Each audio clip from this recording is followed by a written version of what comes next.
The skills that identified on the Leadership Skills Questionnaire and scored in the higher category were ones that were also included in Chapter 7 of our leadership book. These are skills that would be needed to secure resources such as staff.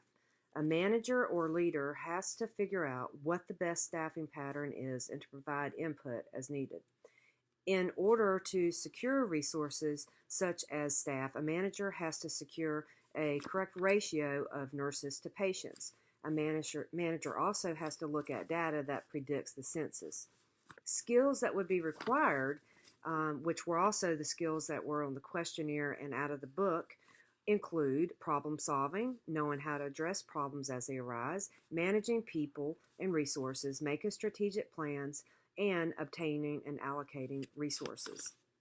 The levels and departments that a manager would need to work with in order to be effective would include division heads and directors of nursing.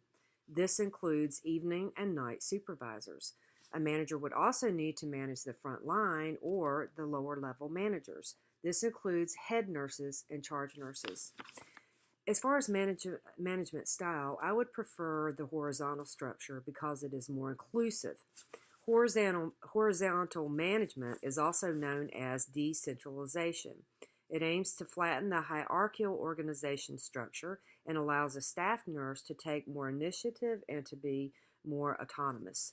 Vertical management, on the other hand, directly links the level of a manager with the subordinates and clearly shows the divisions of responsibility to the specific responsibility of a personnel in a given department. The paper that I chose to research this week was called Transdisciplinary Healthcare Education, Training Team Players.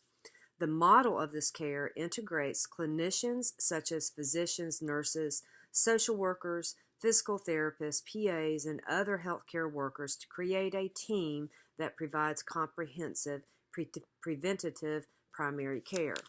So what this article was proposing is that instead of the traditional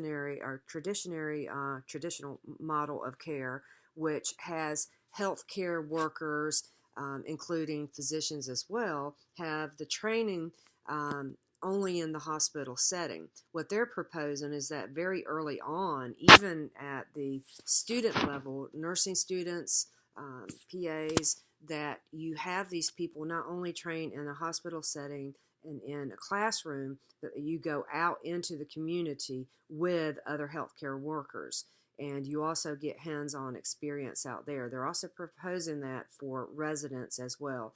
So I think this would be a great healthcare model because we do need more preventative care to help decrease the number of comorbidities that we see later on with these patients.